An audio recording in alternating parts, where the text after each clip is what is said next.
एक गांव में मंदिर का एक पुजारी रहता था। वह पुजारी बहुत विद्वान एवं नेक दिल इंसान था। उसके परिवार में उसकी पत्नी और दो छोटे छोटे बच्चे थे। ग्रामवासी मंदिर में पूजा अर्चना के पश्चात जो चढ़ावा चढ़ाते, उसी से पुजारी के परिवार का गुजारा चलता था।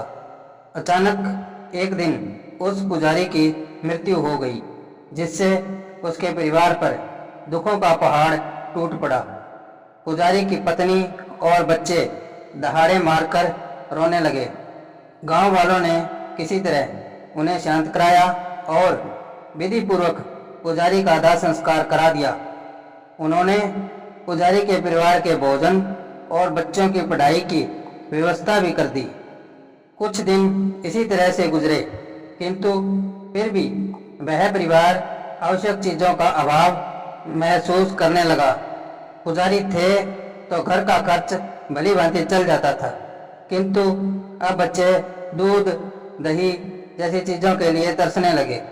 बच्चे माँ से आवश्यक चीजें दिलाने का आग्रह करते तो माँ व्यवस्था जाहिर करके आहासी भरकर रह जाती। बच्चे मन मसोस कर रह जाते। पुजारी की पत्नी जैसे तैसे दिन काटती रही। उधर मृत्युपरांत पुजारी ने सोने के हंस के रूप में पुनः जन्म लिया।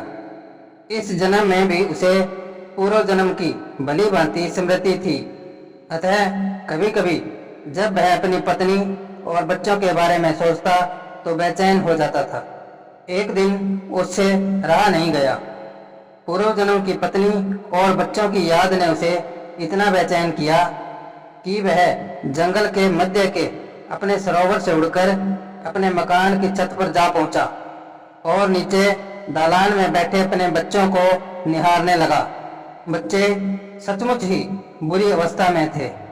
उनमें से एक बच्चा, जिसके शरीर पर बहुत ही कम कपड़े थे, अपनी माँ से बोला, माँ मुझे कोई गर्म कपड़ा दिलवा दो न। इस फटे कुर्ते में इतनी भयंकर ठंड मुझसे बर्दाश्त नहीं होती। मेरे पास जूतियां नहीं है माँ, दूसरा बोला। नंगे पांव पाठशाला जाना पड़ता है। मेरे पांव ठंड से नीले पड़ चुके हैं, कंकड़ और कांटे चुभते हैं सो अलग। अरे अभागो, माँ कीजी, कहाँ से लाऊं तुम्हारे लिए कपड़े और जूतियां। अब तो भोजन की भी समस्या आ पड़ी है। गांव वालों ने भी सहायता से अपना हाथ खींच लिया है। अब तो मंदिर के चढ़ावे से भी इतना अन्न नहीं मिलता कि 2 जून की रोटियां खा सकें। हमारे तो भाग्य ही फूट गए माँ, बच्चे भी हतोत्साहित होकर बोले। जब से पिताजी का देहांत हुआ है, हम तो अच्छे भोजन के लिए ही तरस गए। काश पिताजी जिंदे होते। बच्चों की व्यवस्था को देखकर उनकी माँ की हिचकियाँ फूट पड़ी। उसने दोनों बच्चों को कलेजे से लगा लिया और फूट फूट कर रोने लगी। अपनी पूर्व पत्नी और बच्चों की ऐसी हालत देखी तो उस सोने के हंस का दिल बुरी तरह आहत हो गया। वह सोचने लगा, कितनी बुरी हालत में जी रहे हैं यह लोग। मुझसे इनका दुख नहीं देखा जाता, मुझे इनकी सहायता करनी चाहिए।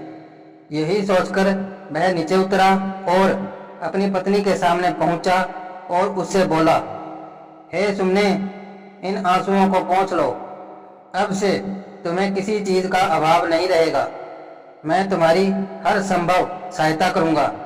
एक हंस को इंसानी भाषा बोलते हुए देख वह ब्राह्मणी आश्चर्यचकित हो गई। आश्चर्य तो उसे यह देखकर भी हुआ था कि हंस सोने का था, जबकि हंस प्राय सफेद रंग के हुआ करते हैं। उसने हंस से पूछा, आप कौन हैं और हम लोगों की भाषा कैसे बोल लेते हैं? हंस ने उत्तर दिया, सुमने, आश्चर्य मत करो। मैं तुम्हारा वही पति हूँ जो ऐसमय में ही काल कवलित हो गया था। अब मैंने इस योनि में जन्म लिया है, लेकिन ईश्वर की कृपा से मेरी पूर्व जन्म की स्मृतियाँ अभी शेष हैं। मैं तुम लोगों के बारे में प्राय सोचा करता था और तुम लोगों से मिलने की इच्छा रखता था। आज यहाँ पहुँचा तो तुम लोगों की ऐसी दुर्दशा देखकर मेरा मन बहुत दुखी हुआ है। आपके जाने के बाद हम लोग ऐसी दुर्दशा में जीवन यापन कर रहे हैं स्वामी। पत्नी ने बताया, कभी कभी तो मेरे मन में आत्महत्या करने का विचार भी पैदा हो जाता था, किंतु बच्चों का ध्यान करके इरादा त्याग देती थी। अब अभावों से नहीं गुजरना पड़ेगा। मैं जो तुम्हारी सहायता के लिए आ गया हूँ।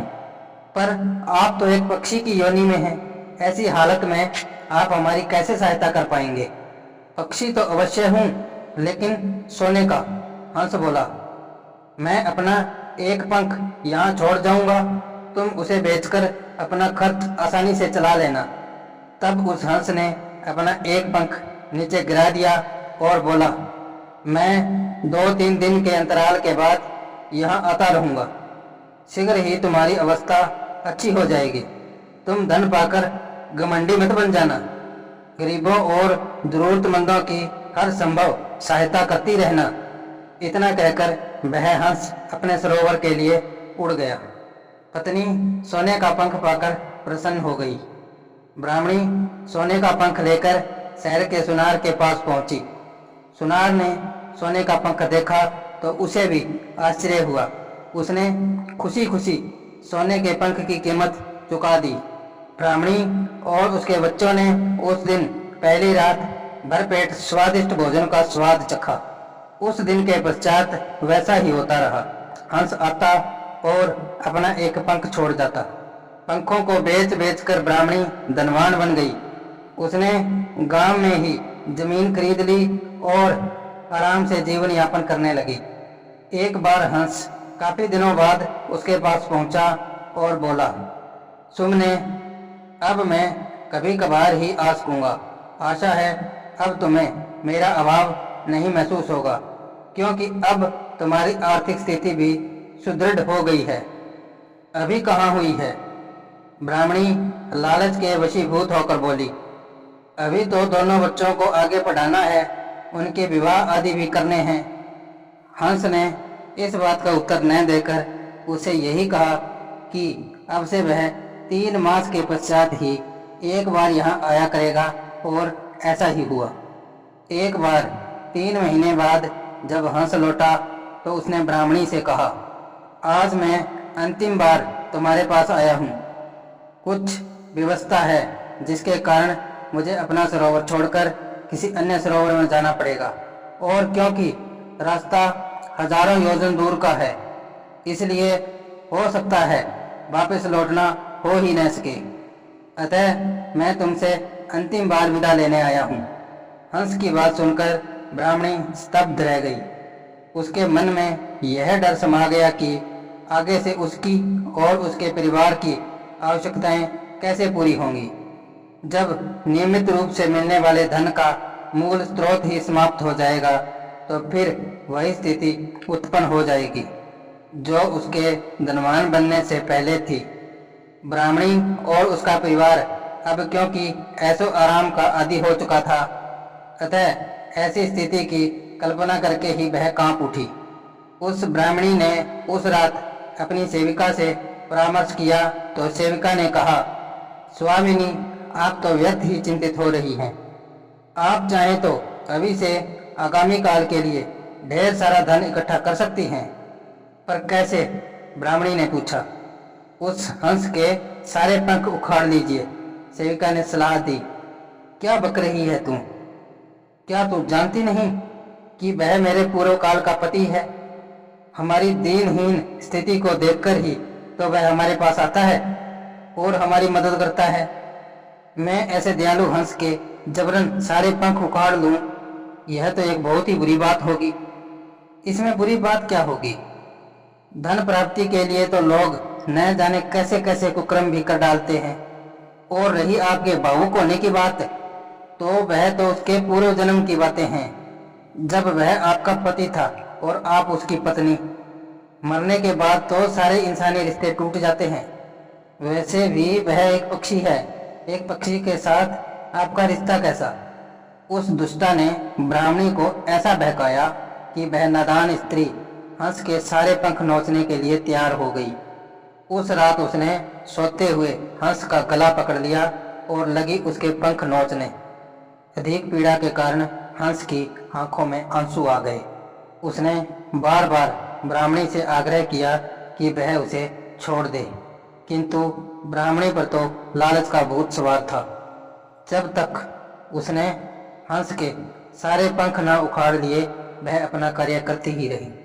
पंख विहीन होकर हंस काफी देर तक भूमि पर तड़पता रहा, लेकिन ब्राह्मणी ने उसकी ओर देखा तक नहीं। वह प्रसन्नतापूर्वक उसके शरीर से नोचे हुए पंख एकत्रित करती रही, लेकिन यह क्या, जैसे ही सारे पंख उसके हाथ में आए, उन पंखों का रंग एकाएक बदल गया और वे सोने के पंख के स्थान पर साधारण पंख बन गए। अब तो ब्राह्मणी घबरा गई।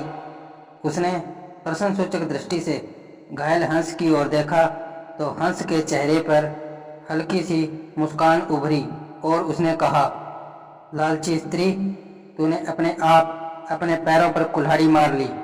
मेरे पंख तभी तक सोने के रहते हैं यदि मैं उन्हें अपनी इच्छा से किसी को देता हूँ। जबरदस्ती नोचने पर वह साधारण पंख बन जाते हैं। तूने लालच में आकर मेरे सारे पंख एक बार में ही नोच लेने चाहे, इसलिए अब इनका कोई मूल्य नहीं रहा। याद रख, अब मेरे पंखों से एकत्र की हुई तेरी सारी धन संपदा भी शीघ्र ही नष्ट हो जाएगी। तू और तेरे बच्चे फिर से दरिद्रता में जीवन व्यतीत करेंगे। इतना कहकर उस दयालु हंस ने सदा के लिए अपने प्राण त्याग दिए। हंस के कथनानुसार वह ब्राह्मणी और उसके बच्चे फिर से दरिद्र हो गए। उनकी सारी संपत्ति उसके परिजनों एवं कुटुंबियों ने हड़प ली। इस कहानी से हमें यह शिक्षा मिलती है कि कभी किसी के बहकावे में आकर अनीतिपूर्ण कार्य नहीं करना चाहिए। मंथरा की गलत सलाह मानने पर कैकेयी को भी बाद में भारी पश्चाताप हुआ था। उसे अपने पति से तो हाथ धोना ही पड़ा, पुत्र द्वारा भी प्रताड़ित की गई। प्रजा की नजरों में उसका सम्मान गिरा सो अलग।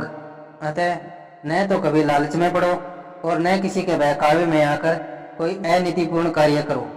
अगर आपको यह कहानी पसंद आई हो तो लाइक, शेयर और सब्सक्राइब करना ना भूलें। धन्यवाद। आपका दिन शुभ।